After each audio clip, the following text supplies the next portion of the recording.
Vaya que está haciendo frío. Entramos ya a la segunda hora de transmisión y Quito está en 7 grados centígrados. Realmente hace mucho frío en la capital, así que por favor a todos nuestros amigos televidentes que se unen en este momento a nuestra señal, les recomendamos que salgan muy abrigado de su vivienda y sobre todo también a tiempo porque las vías están mojadas.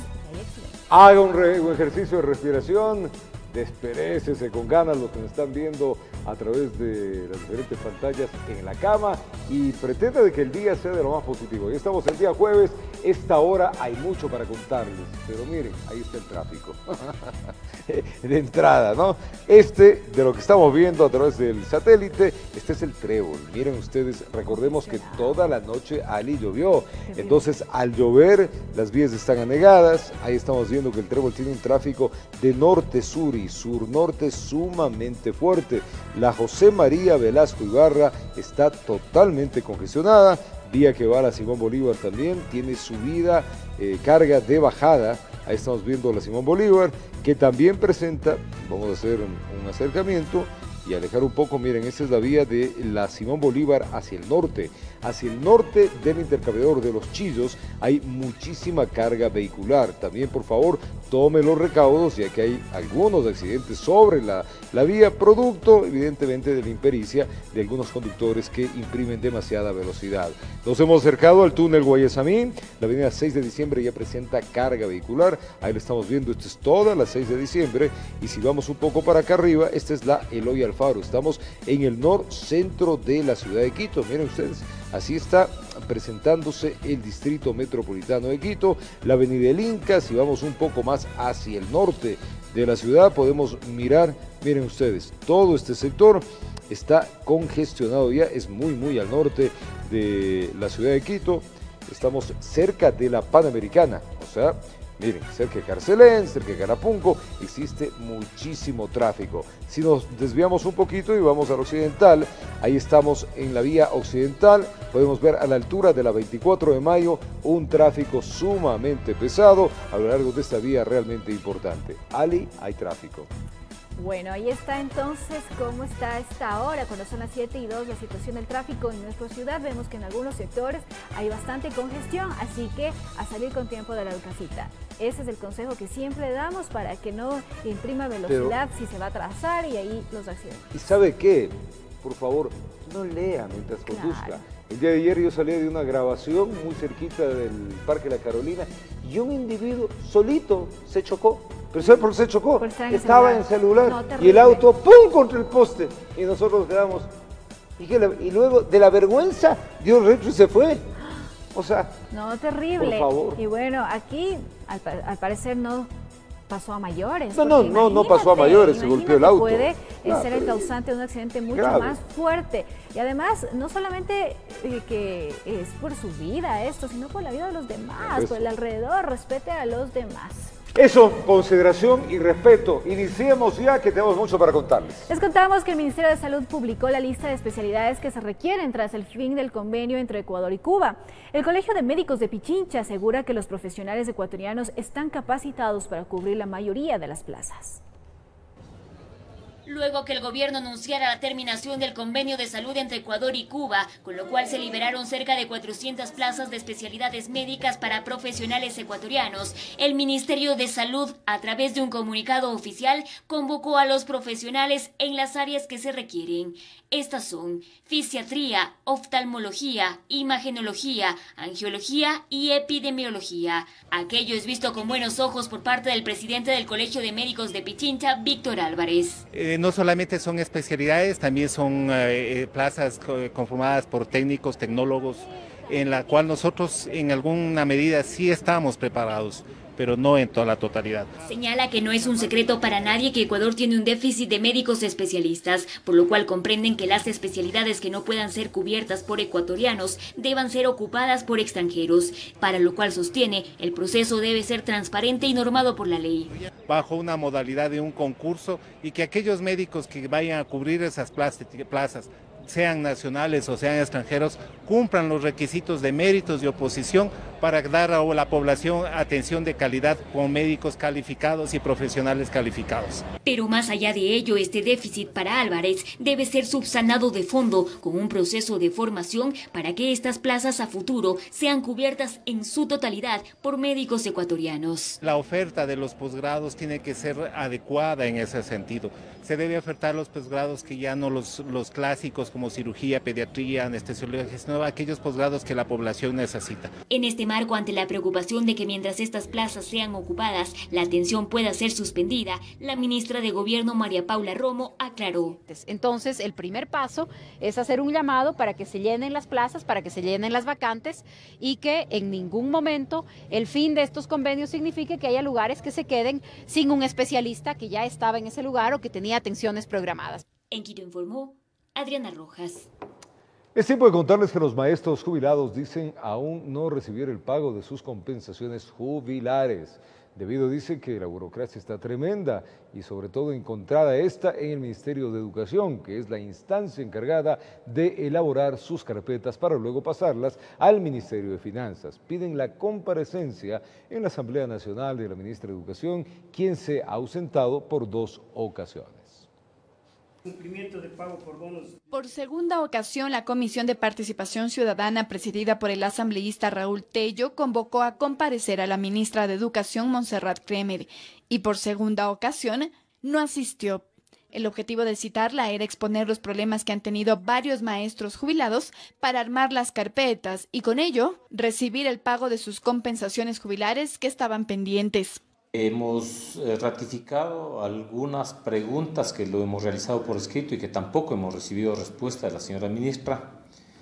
Nos hizo llegar una comunicación en el sentido de que delegaba al subsecretario Vinicio Vaquero para asistir a la comisión. Inasistió también. A pesar de que en agosto se detalló un plan de pagos por parte del Ministerio de Finanzas, a decir de los maestros jubilados, muy pocos han podido beneficiarse del acuerdo. Está pendiente 650 familiares de nuestros compañeros fallecidos. Está pendiente 2.500 maestros jubilados, 15, 16, 17. Están pendientes 4.000 maestros jubilados desde mayo del 17 al 19. Y ya vienen los jubilados del 2020. La mayoría explican se han encontrado problemas en el Ministerio de Educación. En algunos casos, por ejemplo, las carpetas con sus documentos se han extraviado. O en otros, los documentos que se solicitan en las zonales son imposibles de conseguir. Se acerca la compañera a preguntar y le dice, no sé qué habrá pasado con su carpeta. ¿No? A mis compañeros del 2008 le están pidiendo el certificado de que no han sido sancionados hace 12 años. Tras la sesión que se llevó a cabo sin ningún representante del Ministerio de Educación, se resolvió que si la ministra no se presenta en una tercera ocasión, se le iniciará el proceso para un juicio político. En Quito informó Andrea Orbe. Representantes del pueblo Sarayaku presentaron en la Corte Constitucional una demanda por incumplimiento. Esto porque han pasado 7 años y no se ha puesto en marcha lo dispuesto por la Corte Interamericana de Derechos Humanos en la relación a la actividad petrolera en su territorio. Fue en junio del 2012 que la Corte Interamericana de Derechos Humanos dictó una sentencia a favor del pueblo indígena de Sarayaku. Han pasado 7 años, que en el transcurso de ese tiempo la sentencia de la Corte Interamericana de Derechos Humanos aún sigue con sentencias incumplidas en su totalidad. Miriam Cisneros, del pueblo Sarayaku, hizo referencia al no retiro de los explosivos colocados en su territorio por parte de una empresa argentina, o a su vez, la neutralización de los mismos, así como la no realización de una consulta previa antes de empezar nuevos proyectos petroleros en su territorio. Esto no es solamente caso Sarayaku, igual está pasando en Sinagoe, la comunidad de la nacionalidad Cofán, en la provincia de Sucumbíos. También caso Chevron Texaco, que falló a favor de las nacionalidades quienes vienen luchando por más de 26 años. Por el caso Sarayaku acudieron a la Corte Constitucional. Lo que vamos a interponer el día de hoy es una demanda por una acción por incumplimiento. Conforme a lo que prescribe la Constitución, nosotros podemos acudir a la Corte Constitucional y reclamar el incumplimiento de la sentencia de la Corte Interamericana. Informó Héctor Romero. Queremos invitarles en pocos minutos a nuestro segmento de invitado. Ahí Miguel Rivadeneira va a entrevistar a Iván Ceballos Miranda, médico con quien se va a analizar la decisión del gobierno de cesar a los galenos cubanos en el aporte durante estos años de este contingente y los médicos ecuatorianos que deberán reemplazar los que dejen estas plazas. Así que en breves minutos esta interesante entrevista. Vamos a un corte comercial. Al volver les contamos que el vicepresidente de la República, Otto Sonne Hosner, respondió a la amenaza del dirigente indígena de aplicarle justicia indígena. Él manifestó que seguirá visitando las comunidades indígenas porque no necesita visa para hacerlo.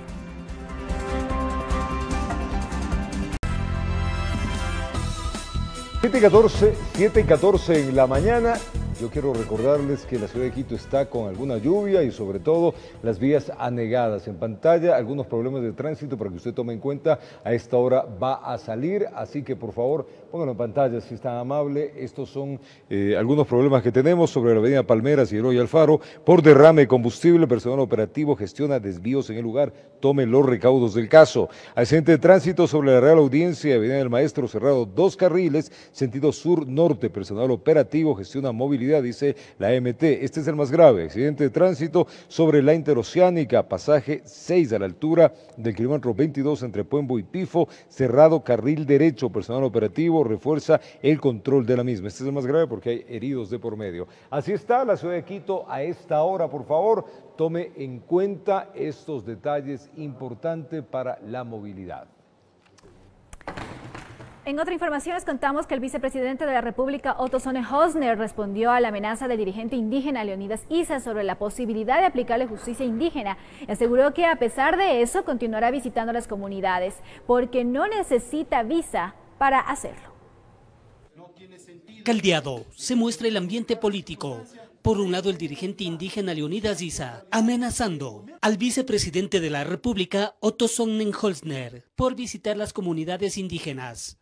Al vicepresidente de la República, si sigue pretendiendo dividir, cuando las comunidades le hagan justicia indígena, no venga a lloriquear en la asamblea o en donde sea que le han hecho justicia indígena. El segundo mandatario prefiere ser cauto, sin limitar su gestión. No vamos a responder al odio con odio, no vamos a responder a la violencia con violencia. Lo único que iba a hacer es trabajar. Desde que empecé el recorrido del país, no he sabido que hay que pedirle visa a nadie para recorrer el Ecuador como ecuatoriano. Seguiré visitando todas las comunidades, no solo indígenas, montubias, afros, de todo el Ecuador, que quieren dialogar, que quieren escuchar al vicepresidente, que quieren escuchar la verdad. Por otro lado, el alto mando militar, dispuesto a evitar que se repitan los hechos violentos de octubre.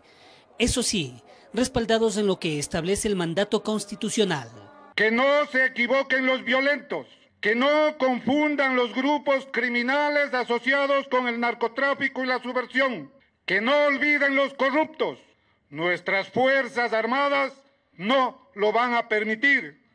Que se repitan azonadas que atenten contra la paz. Jaime Vargas, presidente de la Confederación de Nacionalidades Indígenas del Ecuador, CONAIE, al parecer, queriendo encender aún más del fuego. Nosotros no vamos a amenazar, nosotros actuamos. Y eso le ha sido frontal con nuestras acciones. Y si el presidente de la República y el comandante general de las Fuerzas Armadas quiere que, o está buscando que pase como está pasando en Bolivia, no, una balacera desde helicóptero, si quiere que pase eso, es voluntad de ellos. Fausto Cobo, coronel en servicio pasivo del Ejército y actual asambleísta parlamentario, se muestra radical. Ahora más que nunca, las Fuerzas Armadas, la Policía Nacional, la institucionalidad del país tiene que tomar la iniciativa. No puede estar a la defensiva de estos grupos violentos que han causado un inmenso daño al Ecuador. El analista político León Espinosa se inclina por tratar de bajar los ánimos. Creo que los puntos esenciales estarían sometidos a una aprobación y habría que limar ciertas divergencias en ese proyecto económico para tratar de consolidar una economía y una convivencia mucho más armónica, ¿no? Informó Héctor Romero. La fiscal general Diana Salazar aseguró que hay audios donde se revelarían, amigos, una posible participación de Paola Pavón y Virgilio Hernández durante las protestas, mientras que el contralor Pablo Celi dijo que el atentado a la Contraloría fue planificado. Estas declaraciones fueron emitidas en el marco de las comparecencias ante la Comisión Multipartidista. Le contamos. La Comisión Multipartidista recibió este miércoles al Contralor General del Estado, Pablo Celi, y la Fiscal General, Diana Salazar. Previamente, con los legisladores de la mesa, recorrieron el edificio de la Contraloría siniestrado por las protestas. Creo que esto es un atentado contra el Estado en su conjunto. Celi aseguró que los manifestantes pretendían eliminar abundante documentación que albergaba en la Contraloría y dio detalles de lo que, según él, fue un atentado planificado. Si el primero era destruir documentos y el segundo era dejar a la Contraloría General del Estado sin instrumentos tecnológicos, sin infraestructura de trabajo, este tercero es más grave aún porque busca romper la cadena secuencial del proceso de control en lo que tiene que ver con los sustentos de auditoría. Fue el turno de la fiscal Diana Salazar, quien habló de procesos legales contra los dirigentes indígenas, entre ellos secuestro a varios funcionarios públicos. Donde los sospechosos son 7 y se han practicado 14 diligencias investigativas y que corresponden a los hechos que fueron transmitidos a nivel nacional con la retención de funcionarios públicos y periodistas. También se investiga una denuncia contra 3 asambleístas. Salazar evitó dar los nombres de los denunciados. Por el delito de instigación que fue presentada por una persona particular en contra de 3 asambleístas en funciones. Aquí aprovechó para referirse a Paola Pavón y Virgilio Hernández, ambos dirigentes del correísmo, procesados por rebelión durante el paro. Y es que hay pruebas para su detención, dijo. Dentro de estos audios se encuentra abundante información que da cuenta justamente de que las personas ahora procesadas habrían incurrido en esta conducta. Por los daños al edificio de la Contraloría se informó que hay 28 personas adultas procesadas. La comisión investiga los hechos ocurridos del 3 al 13 de octubre, informó Marilyn Jaramillo. Y el Tribunal de la Corte Provincial de Justicia de Pichincha negó el habeas corpus solicitada por la prefecta de Pichincha, Paola Pavón. La diligencia, que fue declarada como reservada, duró alrededor de 1 hora. Tras el debate, de los jueces resolvieron que la prisión preventiva que pesa sobre la prefecta continúe vigente y que se mantenga internada en el Centro de Rehabilitación de Cotopaxi. Paola Pavón es procesada penalmente por el presunto delito de rebelión, que es penado con cárcel de 5 a 7 años, según lo establece el Código Orgánico Integral Penal. Es tiempo de contarles que el informe preparado por el Observatorio Ciudadano de Seguridad del Estado en torno a las manifestaciones en contra del decreto 883 concluyó que en esas jornadas fue el objetivo un golpe de Estado, mismo que se truncó cuando el primer mandatario accedió al diálogo. Veamos. Hasta el Consejo de Participación Ciudadana y Control Social llegó el coronel Mario Pazmiño, coordinador del Observatorio Ciudadano de Seguridad del Estado, para dar a conocer el informe realizado en los días de manifestaciones en contra del decreto 883. En el Ecuador se han presentado además acciones orientadas a romper el ordenamiento político democrático con la participación de actores nacionales e internacionales. El coronel Pazmiño menciona que lo ocurrido en el país habría sido planificado con el fin de dar un golpe de Estado, habiendo identificado 4 fases. Y esas fases van desde la planificación, coordinación, apoyo logístico. El presidente de la República se quedó en la tercera fase, que era la grave alteración del orden público. De esa fase tenía que pasarse a una 4ª fase, que era específicamente el golpe de Estado, que es lo que se viene anunciando desde mucho tiempo atrás. El supuesto golpe de Estado habría perdido su horizonte cuando el primer mandatario dialogó con los dirigentes. No se sienta a dialogar, y ese diálogo es el que hace que fracase la 4ª etapa, que era prácticamente el golpe de Estado. En el informe presentado se manifiesta que debido a la inseguridad que se vivió en el país en aquellos días y con el fin de evitar que hechos así se vuelvan a repetir, el Observatorio Ciudadano recomendaría reestructurar la administración pública, motivar a la Fiscalía para que los delitos cometidos en las manifestaciones no queden impunes, entre otras. Promover la revisión del marco legal en vigencia para que la Policía Nacional y las Fuerzas Armadas dispongan de un instrumento legal que garantice el ejercicio de sus funciones de defensa y protección para contribuir a la seguridad integral de las personas y del Estado ecuatoriano. Informó Patricia Aldaz. Es momento de una pausa comercial. Al retornar les contamos que la unidad de policía comunitaria de la Damer 1, que fue vandalizada durante las manifestaciones, fue rehabilitada al cumplirse un mes de estas protestas. Y también al retornar fueron calificados a trámite 2 pedidos de juicio político en contra de la ministra de Gobierno, María Paula Romo, por supuesto incumplimiento de funciones. Estos y otras informaciones, estas y otras, les estaremos comentando al retornar.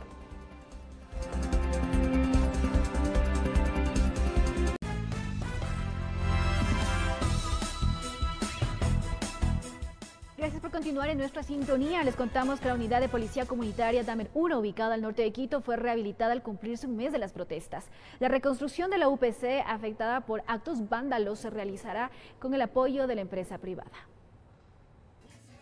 En un evento simbólico la mañana de este miércoles y en presencia de varias autoridades del gobierno y del Cabildo Capitalino, fue entregada la unidad de policía comunitaria de la Damer 1 ubicada al norte de Quito, que en la protesta del mes de octubre resultó afectada por actos vandálicos. Hemos ya inaugurado una UPC que es con la contribución de la empresa privada y nosotros estamos también ya preparando 56 UPCs más que vamos a destinar de las 220 que tiene la ciudad de Quito. La reconstrucción de la UPC estuvo a cargo del colectivo Constructores Positivos, conformado por representantes de la empresa privada. La comunidad también participó en la rehabilitación de la infraestructura. Y nuestro ofrecimiento es, señores, hacerlo con nuestra gente, con nuestros recursos, en el menor tiempo posible y dejarlos totalmente habitables y de excelente estado.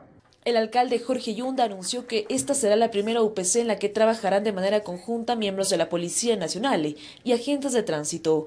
Trabajando en este convenio conjunto entre la Policía Nacional, la Policía Metropolitana, los agentes de tránsito, los bomberos del municipio, para ir dándole acompañamiento y seguridad a los barrios. Adicionalmente, el alcalde ratificó que está contemplado en el presupuesto municipal la dotación de motos y vehículos en apoyo a la institución policial. De manera que eso es una sumatoria para ir trabajando por la seguridad de Quito. En Quito, 26 unidades de policía comunitaria de un total de 220 resultaron afectadas por actos vandálicos. La empresa privada seguirá colaborando con las adecuaciones. Estamos ya empezando trabajos, otras están ya terminando, pero vamos ya avanzando con todo ese trabajo. Por los graves daños en la UPC 24 de mayo no será rehabilitada por el momento. Aún continúan las investigaciones para determinar responsables.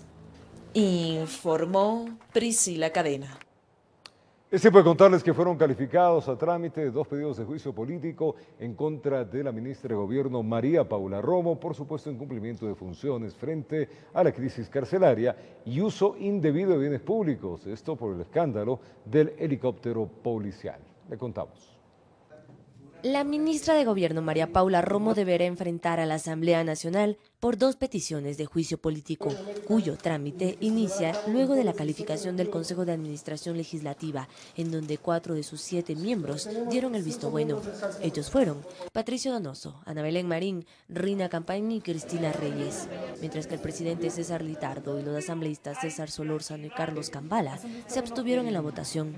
Ha sorprendido un poco las abstenciones, puesto que nuestra función no es dar valoraciones ni políticas ni subjetivas, sino verificar si se cumplen o no los requisitos para admitir a trámite los juicios políticos, en este caso contra esta funcionaria. Y una vez calificadas, ambas solicitudes de juicio político pasarán a la Comisión de Fiscalización, en donde se adelantó que para el tratamiento serán unificadas. En este caso, si la persona interpelada es la misma y si las causales tienen relación, que en este caso estamos hablando de un incumplimiento de funciones de acuerdo a lo que determina el artículo 131 de la Constitución, entonces nosotros creemos que es totalmente procedente unificar los 2 procesos de enjuiciamiento político. Este jueves, la comisión conocerá las peticiones y aprobará el cronograma de trabajo de 20 días para realizar el informe que pasará al Pleno. Lo que hay que determinar en el camino es justamente los tiempos para que se puedan procesar adecuadamente todas las pruebas de cargo y descargo. El primer pedido de juicio político fue interpuesto por los asambleístas Lourdes Cuesta y Roberto Gómez el pasado mes de agosto, en medio del escándalo por el uso personal que habría dado la ministra Romo a un helicóptero de la policía. En esta solicitud también se la responsabiliza por la crisis carcelaria y la inseguridad del país. Luego, el bloque correísta en voz de la asambleísta Mapola Naranjo interpuso otro pedido contra Romo, señalando también la crisis carcelaria como una de las causales principales. Romo, por su lado, ha dicho que se defenderá en la legislatura. Eso es parte de lo que los funcionarios públicos estamos sujetos, que es a fiscalización.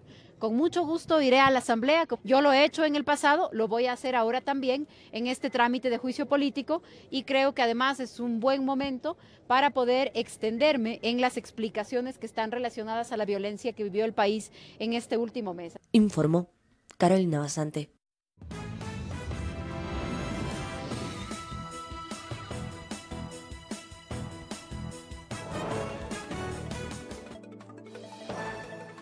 Un saludo afectuoso a los televidentes de Televicentro, Noticiero El Comercio TV, y a los oyentes de Platinum FM y Radio Quito, La Voz de la Capital, noticiero líder en la radio. Hoy vamos a hablar este jueves de un tema fundamental, la salud pública en el Ecuador. Con una circunstancia, recordamos lo que en el nefasto gobierno anterior, el expresidente, hoy prófugo en Bélgica, atacó a una profesión tan fundamental como es los médicos, incluso desarmó los posgrados, la docencia en los hospitales, y eso dejó una secuela. Hoy, lo último, el gobierno acaba de anunciar la terminación del convenio con los médicos cubanos que vinieron al país y que virtualmente quitaron espacio a miles de médicos que hoy están en la desocupación. Está con nosotros un reconocido médico cirujano, el doctor Iván Ceballos Miranda, quien fue autoridad en su momento en el Hospital Carlos Andrade Marín, y queremos preguntarle cómo ve este panorama luego de esta grave situación en el sector de la salud. Buen día. Buenos días, Miguel, y buenos días al público que se enlaza a este importante medio. Bueno, yo quisiera empezar por decir que la decisión adoptada por el gobierno nacional es adecuada, es correcta. Pero también hay que diferenciar que no necesariamente esto significa una actitud contra los colegas cubanos, sino que lo que los médicos estamos en la obligación de denunciar es la forma en que se hizo el convenio para atraer a los médicos cubanos, ya que es una manera en la cual de forma sorprendente, dos estados se pusieron de acuerdo para normalizar una nueva forma de trata de personas. En tanto, Cuba firmó un convenio con el Ecuador a través del cual se establecía la venida de los médicos, se fijaban los montos salariales de acuerdo con la tabla salarial correspondiente del Ecuador, pero estos colegas explotados, extorsionados, presionados por la presencia de sus familiares todavía en Cuba, no recibían aquí el salario correspondiente. Esto iba al gobierno cubano. Exactamente, ellos recibían alrededor del 40%, un poco más del 40% del monto, y el resto iba al gobierno cubano. Entonces, se generaron una serie de mecanismos irregulares, como por ejemplo, el que el Ecuador debía pagar este monto en euros a un banco en Alemania, asumiendo todos los gastos operativos de la transacción el Estado ecuatoriano. Y a través del banco alemán, el dinero iba a Cuba íntegro. Es decir, el Ecuador estaba convirtiéndose en una especie de fuente de retención llamémoslo, de un impuesto a la renta de los colegas cubanos que vinieron, sin ningún beneficio para el país. Se mandaba directamente a Cuba ese dinero, es decir, rescindiendo el país su propia autonomía en este sentido y favoreciendo la explotación que se daba hacia los colegas cubanos. ¿Y los pagos eran mayores frente al médico ecuatoriano? En algunos casos sí. Por ejemplo, cuando vinieron los primeros consultores para algunos aspectos epidemiológicos y también para supuestamente asesorar en el tema de trasplantes, estas personas vinieron con salarios que superaban los $4,000, mientras que un médico jefe de servicio con 20 o 30 años de trabajo en un hospital mantenía un salario de $2.800. Esa era la realidad. Ahora, ¿qué hacer frente a estos hechos? Se abren nuevas plazas, va a haber un concurso. Sin embargo, esto nos llena el que haya tantas necesidades y tantos médicos en la desocupación. Bueno, el problema surge históricamente por lo que ya habíamos comentado al inicio de esta conversación, cuando el gobierno de Rafael Correa toma decisiones totalmente inapropiadas frente al manejo de la formación de recursos en salud. Y eso se da, entre otras cosas, porque puso a una persona como el economista Ramírez a conducir un modelo sensible como era la educación superior, y puso en el Ministerio de Salud a una distinguida historiadora como era Karina Vance. Pero ninguno de los dos entendió nunca acerca de cómo mismo debían formarse los recursos en salud. Y esto generó que se provoque una brecha enorme durante 7 años en la formación de especialistas. Pero coincide históricamente con el momento en el cual los médicos ecuatorianos habíamos empezado a protestar y a reclamar por la vigencia del Código Orgánico Integral Penal. Entonces, como medida de represalia, el gobierno de Correa dijo, muy bien, si los médicos van a decir que no trabajan, porque esa era la intención, renunciar. Recordaremos que se planteó la renuncia masiva de los médicos ecuatorianos. El Pablo Arturo Suárez dio el ejemplo presentando la renuncia a todos los médicos. Le seguimos en el Andrade Marín. Entonces dijeron, bueno, quieren irse, les reemplazamos con médicos cubanos. Entonces, la perversión vino en ese sentido. Es decir, encontremos una fórmula para que si estos no quieren quedarse aquí, pues que se vayan y traemos gente de afuera sin importarles características importantes como por ejemplo la convalidación, la forma de convalidar la capacidad, la formación profesional de estos colegas. De manera que en respuesta a esta circunstancia implementaron el modelo, dejaron 7 años sin programas de posgrado. Y claro, a los 7 años, cuando se abren los programas de posgrado, no se les ocurrió nada mejor que llenar con convocatorias gigantescas 40, 50, 60 personas para una misma especialidad, tratando de suplir en 3 años el error que habían cometido durante más de 7. Sin programas de posgrado y sin embargo enormes las necesidades de especialistas. Pero por supuesto, porque hay hospitales en donde todavía faltan especialistas para ciertas áreas. Y ahí surge un aspecto interesante. Es que hay un espacio de especialidad en el que no es posible ocupar ese sitio con un profesional ecuatoriano. Probablemente esté justificado el contratar un profesional extranjero, siempre y cuando cumpla con todos los requisitos que se nos demandan a los médicos ecuatorianos. Los médicos ecuatorianos no podemos ejercer la profesión mientras no hayamos hecho la medicina rural. ¿El caso de los cubanos? Con ellos no. Es más, sería un fenómeno de lo más extraño.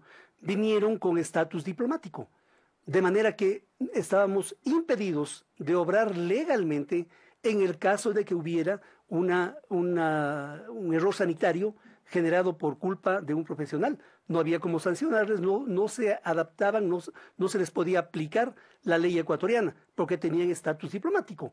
Y esto, por otra parte, generó también una situación muy conflictiva por cuanto empezaron a darse prioridades a personas extranjeras, a pesar de contar con especialistas. El Hospital Luz Helena Arizmendi es un ejemplo. Hay neonatólogos ecuatorianos que están devengando sus becas en sitios en los que ni siquiera tienen una termocuna, pero les mandaron. Hay ginecólogos y obstetras igualmente amontonados o botados en algún anejo del Ecuador. Hay administradores de salud muy bien formados y ecuatorianos. Sin embargo, en el hospital, estas especialidades, por mencionar algunas, están ocupadas por colegas cubanos. Entonces, el sector público debe priorizar el espacio de trabajo para los médicos ecuatorianos. Es una demanda de los médicos ecuatorianos. Y si es que quieren que colegas extranjeros ocupen esas plazas, pues muy bien, que convoquen a concursos transparentes. En igualdad de condiciones. Exactamente, exigiéndoles a todos cumplir con la norma. Hay una cosa importante, Miguel. En el Código Orgánico de la Salud, que está todavía en trámite, menos mal, porque ojalá... Enredado. Sí, ojalá no llegue a aprobarse, porque eso es un horror. En el Código Orgánico de la Salud se establece categóricamente que los médicos extranjeros, no dice los ecuatorianos graduados en el extranjero, sino los médicos extranjeros que quieren venir a ejercer al Ecuador, no tienen que cumplir sino con las normas de su país. Pongo un ejemplo. Viene una persona graduada en Suecia no hay medicina rural, viene al Ecuador y no tiene la obligación de hacer medicina rural. Y eso es irregular, porque si un ecuatoriano, por ejemplo, va a Colombia, en Colombia le exigen, antes que nada, cumpla con su año de dedicatura rural. Lógico, hay una soberanía también en ese sentido. Y de esta manera se violenta la forma, la ventaja o el espacio que tienen los profesionales ecuatorianos porque compiten en desigualdad de condiciones. Y en el caso de los concursos, es algo que tiene que ser modificado de raíz, porque están conducidos a través de las unidades de talento humano en donde existe una importante injerencia de tipo político, hay una burocracia nacida del correísmo especialmente, altamente corruptible, que permite que se manipulen los concursos. Hoy mismo tenemos la información de un cargo que está siendo manipulado para en el Hospital Andrade Marín. Hay un cargo que está siendo manipulado para que una persona que ya conoce el banco de preguntas, porque en las funciones de jefe ya él elaboró el banco. Es decir, este jefe está participando en este concurso. Va a participar en un concurso de una manera bien curiosa, bien amañada. Es decir, ahí hay irregularidades, que es lo que hemos planteado nosotros insistentemente, con todas las fallas, con todas las dificultades que pueden haber existido. Cuando se aplicaban los modelos de concurso a través de la Federación Médica Ecuatoriana, eran mucho más transparentes, mucho más claros y permitían que gane efectivamente el mejor. En estas circunstancias no es así. Hay el riesgo serio de que empiecen a darse los cargos de manera política. Ya pasó, Miguel. En la administración de la doctora Verónica Espinosa, se convocó a un concurso con este modelo y quienes fueron asignados como ganadores fueron precisamente los médicos de la red de profesionales de la salud, un grupo de personas políticamente estructuradas desde el mismo ministerio. ¿Vinculado al correísmo? Vinculado al correísmo y actualmente arrimado al gobierno del presidente Moreno, pero esa estructura que es política fue creada desde el Ministerio de Salud para romper a la Federación Médica Ecuatoriana. Entonces ya ocurrió, ya hubo cargos que fueron dados a dedo políticamente, de manera que todos estos elementos giran alrededor del problema, pero sobre todo en el caso concreto de los colegas cubanos, insisto, ellos no son el mal es su gobierno que coge como un modelo autoritario, se aprovecha de vidas y haciendas, violenta la libertad de las personas, exporta a estos colegas como si fueran cosas, como si fueran ganado, los exporta a un país para ganar divisas, perjudicando su propia subsistencia. Por cierto, doctor Ceballos, por respetables que sean los médicos extranjeros, los médicos cubanos, están quitando plazas a los médicos ecuatorianos que o tienen que trabajar en el taxismo, no es nada peyorativo, pero no hay plazas para los especialistas. Efectivamente. Habiendo necesidades de especialistas. Efectivamente, y ese es un punto que debe ser considerado. O sea, yo entiendo que muchos de los colegas que vinieron, pues encuentran una diferencia entre ganar $47 de salario básico en Cuba, venir a ganar 600 o 700 dólares para ellos es mucho. La posibilidad de llegar a un supermercado y comprar lo que quieran hace una visión radical de lo que viven en la isla. Entiendo la situación humana de estas personas. Los médicos entendemos la situación humana, pero también tenemos que ponernos en la realidad. El país, el Ecuador, tiene médicos ecuatorianos. Por lo tanto, hay que dar prioridad a estos médicos ecuatorianos para trabajar en el sector público. Doctor Ceballos, ¿cuánto ayuda la eliminación del convenio, el fin del convenio con Cuba para abrir espacio a los médicos ecuatorianos? Bueno, según la declaración que con mucho acierto hizo la ministra María Paula Romo, son 400 plazas que se liberarían. En realidad no sabemos exactamente cuántos colegas cubanos están al momento en el país. Hubo un momento en que hubo más de 2,000. Ahora se dice que son 400 los que están. Pues esas 400 plazas en teoría deberían ser convocadas a concurso de manera pronta, inmediata y permitir la participación de los médicos ecuatorianos. Pero también hay que estar pendiente que no se constituye un modelo en el cual se eliminaron 400 plazas y por esa vía disminuimos personal. No sé si pueden no ser llenadas las plazas y de esa forma se ahorran 400 plazas de trabajo. ¿Y se ha recuperado la docencia para el posgradista en los hospitales? Ese es un tema escabrosísimo porque el modelo que estableció el Ministerio de Salud junto con la Secretaría de Educación Superior durante el Correato es una aberración. Es una forma en la cual se privó de la mejor posibilidad docente a los hospitales, limitaciones muy serias y situaciones tan graves como que hoy los médicos que han concursado para los programas de posgrado trabajan gratis. No hay becas, ninguno es becario. Y esa es una forma de explotación laboral que también estamos en la obligación de denunciar. Estos chicos, estos muchachos jóvenes, profesionales jóvenes, que constituyen el relevo generacional de la medicina en el país, están haciendo sacrificios enormes por tratar de aprobar un programa de posgrado en la medida en que ni el IES ni el Ministerio de Salud han generado becas. Cuesta mucho más, ¿no? Por supuesto. Bien, al doctor Iván Ceballos, médico cirujano, le agradecemos la presencia en el noticiero El Comercio TV de Televicentro. En las radios, Platinum FM y Radio Quito, La Voz de la Capital, continuamos este diálogo. Muy buen día, un feliz jueves. De vuelta a nuestro país, el vicepresidente Otto Sonnenschein señaló que los emprendedores y los beneficiarios de la remisión de intereses en los créditos educativos no pueden esperar más. Así lo dijo durante la entrega de los bonos de desarrollo humano a 2 beneficiarias que, pese a estar registradas, no lo están cobrando. Veamos. Lejos del pedido de todas las bancadas, incluido el oficialismo, para que se retire el proyecto de ley de crecimiento económico.